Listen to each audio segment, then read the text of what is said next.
यदि लोग मूर्खतापूर्ण कोई कार्य नहीं करेंगे तो बुद्धिमान तो कुछ नहीं करेंगे।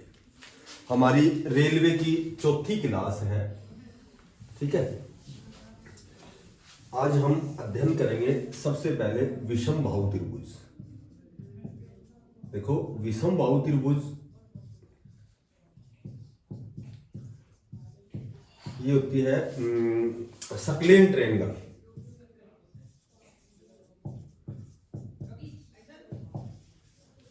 विषम मानी अलग अलग, बाहु मानी भुजा जिसकी तीनों भुजाएं अलग अलग होती हैं। कोई भी त्रिभुज दी जाए और यदि उसकी तीनों भुजाएं अलग अलग हैं, मान लीजिए ये 3 है, ये 4 है, ये 5 है, कोई भी जब तीनों भुजाएं अलग अलग होती हैं, तीनों कोण अलग अलग होते हैं, तो वो विषम बाहु त्रिभुज होती है। इसका क्षेत्रफल, विषम बाहु का क्षेत्रफल होता है कि S minus A, S minus B और S minus C. Where S क्या है? S कहते हैं अर्ध परिमाप। परिमाप सभी भुजाओं का योग और अर्ध परिमाप सभी भुजाओं के योग का आधा। और ए बी सी, ए को सी भुजा मानो, बी को सी मानो, सी को सी मानो। तो सबसे पहले तो अर्ध परिमाप कैसे निकालेंगे? 5 और 4 9 और 3 12, 12 का आधा करेंगे। एस कैसे निकालेंगे? तीनों भुजाओं का योग और अर्ध परिमाप मतलब आधा। तीनों जोड़ दिया, 5 4 9 3 12, 12 का आधा करेंगे तो एस का मान आ गया 6। 6 गुणा 6 में से ए घटाएंगे, ए कोई सी मान लो, 3 मान लो, 3 आ गई। बी 4 मान लेंगे, 6 में 4 घटाएंगे 2 बचेगा, 6 में 5 घटाएंगे 1 बचेगा। 36 18 दूनी 36 से कम 36, 36 का वर्गमूल निकालेंगे 6 वर्ग मीटर। ये होती है सक्लेन ट्रायंगल, ठीक है।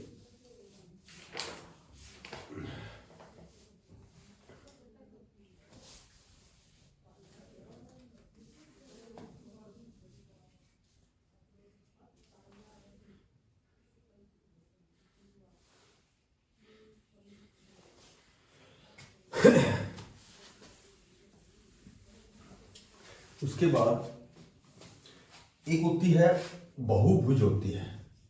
देखो, बहुभुज कौन सी आकृति होती है? एक समबाहुभुज होती है और एक होती है बहुभुज। बहुभुज नियमित बहुभुज और अनियमित बहुभुज। बहुभुज होती है पॉलीगॉन। अब सुनो, पॉलीगॉन क्या होता है कि बहुभुज होती है जिसमें 3 या 3 से अधिक आकृतियों से, जो भुजाओं से जो भी आकृति बनती है वो बहुभुज होती है। बहुभुज का जो क्षेत्रफल होता है, बहुभुज का जो क्षेत्रफल होता है, और समबाहुभुज में क्या होती है कि सम्मानी बराबर, वो भुजाएं बराबर होती है। समबाहुभुज 3 या 3 से अधिक आकृतियां होती है पॉलीगॉन में। इसका क्षेत्रफल, बहुभुज का जो क्षेत्रफल होता है वो 1/2 गुणा उसकी जो परिमिति है, ठीक है, परिमाप है, और गुणा अंतः त्रिज्या है। और जब अंतः त्रिज्या और परिमिति दी जाएगी तो तुम्हें इस उत्तर से बहुभुज का क्षेत्रफल निकालना है। क्योंकि अंतः त्रिज्या कैसे निकालते हैं? जैसे मान लो कोई भी बहुभुज है, ठीक है, तो बहुभुज के केंद्र में से जो भी किसी भी भुजा के मध्य में यदि वो स्पर्श करती है तो ये इसकी अंतः त्रिज्या होती है। ये ए मान ले, ए से रिप्रेजेंट कर देते हैं। अंतः त्रिज्या होती है कि बहुभुज के सेंटर में से किसी भी भुजा के मध्य तक स्पर्श करना, ये अंतः त्रिज्या होती है, ठीक है। अंतः त्रिज्या और इसके परिमाप को, परिमाप होता है सभी भुजाओं का योग, इसके परिमाप को जब हम गुणा करके 2 का भाग देंगे तो बहुभुज का क्षेत्रफल आएगा,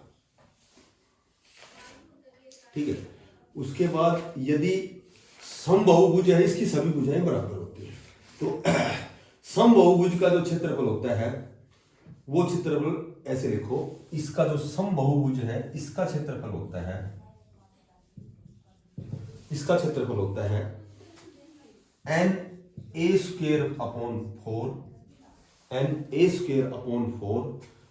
कोट π/n, और n भुजाएं हो गई, कितनी भुजाएं हैं, और पाई का मान 180 होता है,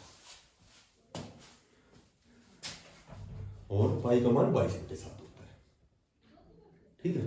तो कोणों के लिए आप 180 लेंगे पाई का मान। ठीक है।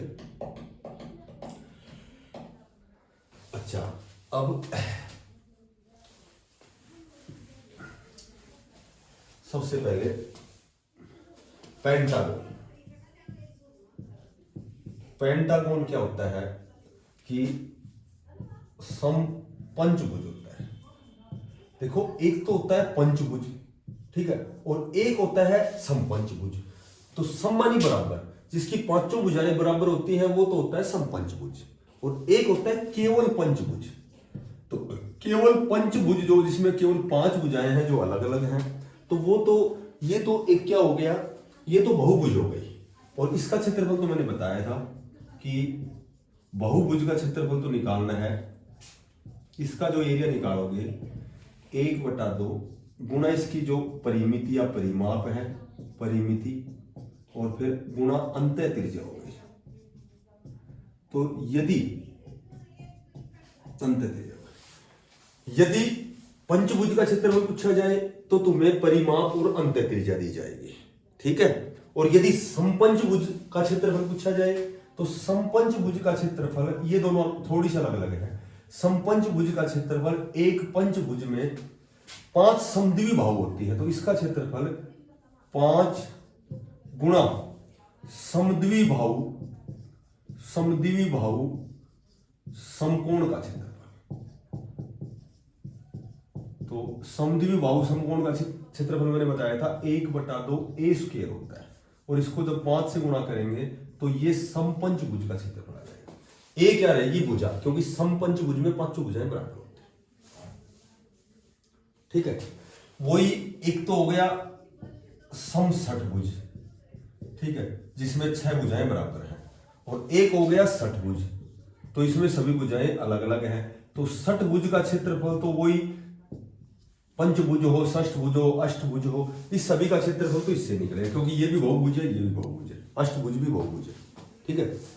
एक तो सम अष्टभुज हो गया और एक केवल अष्टभुज हो गया। एक तो पंचभुज हो गया, एक समपंचभुज हो गया, एक षष्ठभुज हो गया, एक समषष्ठभुज हो गया। सम जिसके लग गया इसमें तो 6 भुजाएं बराबर हो गई, सम लग गया तो 5 भुजाएं बराबर हो गई। पंचभुज ये बहुभुज है, षष्ठभुज ये बहुभुज है, अष्टभुज ये बहुभुज है। कितनी भी रेखाओं से 3 या 3 से अधिक जितनी भी रेखाओं से बड़ी आकृति होती है वो सभी बहुभुज होती है, और बहुभुज का क्षेत्रफल केवल निकलता है 1/2 गुणा परिमाप गुणा अंतः त्रिज्या। अब षष्ठभुज होती है, इसका समषष्ठभुज का क्षेत्रफल कैसे निकालेंगे, इसका क्षेत्रफल निकालेंगे। एक षष्ठभुज में षष्ठ मानी 6 और 6 बराबर है, तो इसमें समबाहु होती है, 6 समबाहु होती है, तो 6 गुणा समबाहु का क्षेत्रफल। अब 6 गुणा समबाहु हो गई √3/4 a²। तो ये सूत्र हो गया किसका, ये समषष्ठभुज का क्षेत्रफल। समपंचभुज का हो गया 5 गुणा समद्विबाहु समकोण का क्षेत्रफल। पंचभुज का क्षेत्रफल ये हो गया, षष्ठभुज का क्षेत्रफल ये हो गया, अष्टभुज का क्षेत्रफल ये हो गया। कितनी भुजाओं का क्षेत्रफल ये होता है। यदि सम लग गया तो ये दोनों सूत्र अलग बता दिए मैंने, ये अलग होता है, ठीक है। एक तो होता है सम अष्टभुज हो गया, ठीक है, एक तो सम अष्टभुज का क्षेत्रफल हो गया, और एक केवल अष्टभुज का क्षेत्रफल हो गया। तो अब अष्टभुज का क्षेत्रफल तो यही हो गया, बहुभुज हो गया अष्टभुज तो, और जो समअष्टभुज का क्षेत्रफल हो गया, समअष्टभुज को बोलते हैं ओक्टागोन। समअष्टभुज होता है ओक्टागोन, समअष्टभुज, ठीक है। और जो षष्ठभुज हो गया वो हो गया हेक्सागोन। हेक्सागोन हो गया सम षष्ठभुज हो गया, ओक्टागोन सम अष्टभुज हो गया, और पेंटागोन सम पंचभुज हो गया। अब समअष्टभुज का क्षेत्रफल, अष्टभुज का क्षेत्रफल तो दैट इज बहुभुज का क्षेत्रफल, और समअष्टभुज का क्षेत्रफल होता है, इसका क्षेत्रफल होता है कि 2 × √2 + 1 और a², क्योंकि अष्टभुज में 8 भुजाएं बराबर होती है। परिमाप मैंने बताया था, परिमाप सभी भुजाओं का योग होता है, सभी भुजाओं का योग होता है। ये सूत्र थोड़े से टिपिकल पड़ेंगे, लेकिन ऐसा थोड़ा सा ध्यान देख के और बार बार इस चीज को करेंगे ना, कोई चीज प्रैक्टिस बार बार प्रयत्न करेंगे तो वो चीज याद रह जाएगी।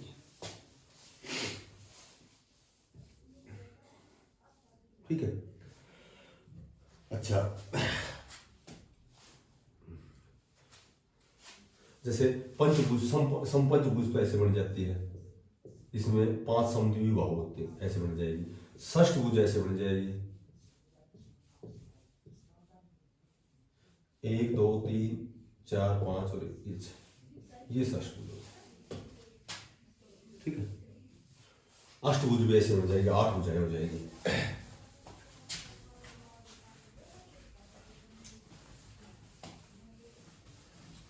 एक तो किसी भी आकृति के सभी अंतःकोणों का योग,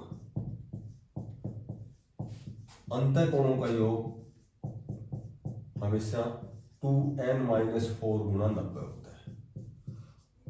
और बाह्य कोणों का योग, किसी भी आकृति के बाह्य कोणों का योग हमेशा 360 डिग्री होता है।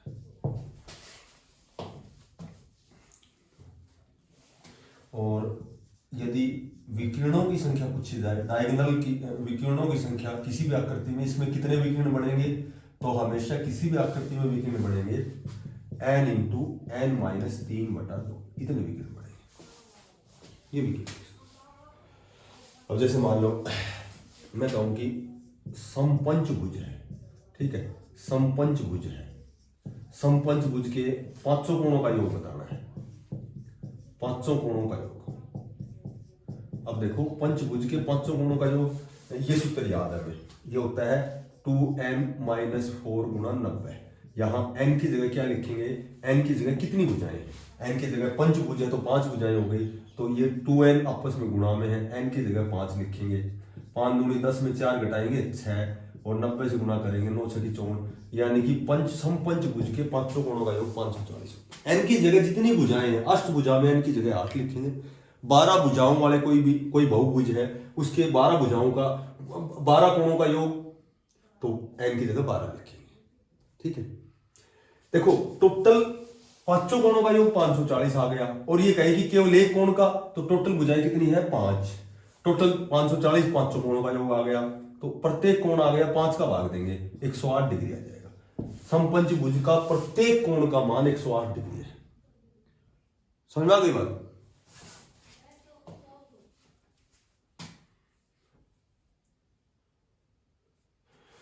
समपंचभुज में विकिरणों की संख्या n की जगह 5, 5 में 3 घटाएंगे 2, 2 से 2 कैंसिल, तो 5 विकिरण आ जाएंगे। जितनी भुजाएं हैं, जितनी भुजाओं की आकृति है, n का मान वही रहेगा। जैसे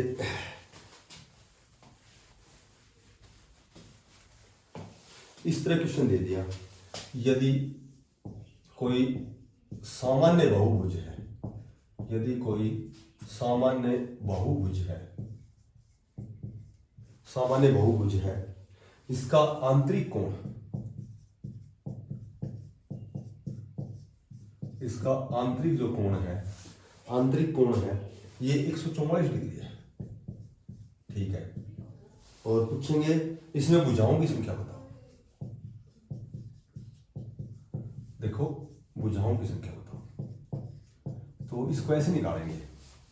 मैं कहूं कि एक समपंचभुज है, इस क्वेश्चन को छोड़ के वैसे फॉर एग्जांपल एक समपंचभुज है, ठीक है, एक समपंचभुज का जो आंतरिक कोण, एक कोण का माप है, ये आंतरिक कोण, यदि पंचभुज की बजाय मैं कहूंगी ये भी बहुभुज है, एक बहुभुज है, बाकी है ये समपंचभुज। ठीक है। तो एक बहुभुज है और इसका आंतरिक कोण 108 डिग्री है, तो भुजाओं की संख्या क्या है? तो हमें पता है कि 108 डिग्री, तो पंचभुज का प्रत्येक कोण होता है 108 डिग्री। तो कोणों का योग कैसे निकालते हैं? 2n-4 गुणा 90। ठीक है। और बराबर, हमें नहीं पता भुजा कितनी है, लेकिन कोण 108 डिग्री है, तो मैं मानता हूं कि इसमें 5 भुजा है, 6 है, 8 है, लेकिन उस भुजाओं को मैं n मान लेता हूं। अब 90 को 2 से गुणा करेंगे 180n माइनस 360 बराबर 108 है, और 108 हम जमा की इधर आएंगे माइनस के हो जाएंगे, इसमें से 108 जाएंगे तो 72 बच गए, 72 n बराबर 360 उधर गए प्लस के हो गए, एन निकालेंगे तो 360/72, तो ये हो गया 12×3 = 36 और 12×6 = 72, तो ये एन की संख्या आ गई 5, क्योंकि पंचभुज का प्रत्येक कोण 108 डिग्री होता है। तो जब भी इस तरह का क्वेश्चन दिया जाए ना तो हम कैसे निकालेंगे? सबसे पहले तो टोटल कोण देखें कितना है। टोटल कोण कैसे निकालते हैं? 2n - 4 × 90, ये तो कुल कोण आ गया, ठीक है। और कुल कोण का मतलब आंतरिक एक कोण का मान 144 है, तो भुजा हमें पता नहीं, भुजा हम मान लेते हैं n भुजा है। 90 को 2 से करेंगे 180 है, -360 और बराबर 144 n। 144 इधर आके घट जाएगा, 144 घटाओगे इधर से, ठीक है। ये -360 उधर जाके प्लस का हो जाएगा, इसको घटाएंगे तो ये आ गया 6, ये वही 36 n आ गया। n निकालेंगे तो 36 का यहाँ भाग लग जाएगा, 36 × 360, तो इसमें भुजाओं की संख्या आ गई। तो ऐसा क्वेश्चन आए तो ये तरीका है इसका।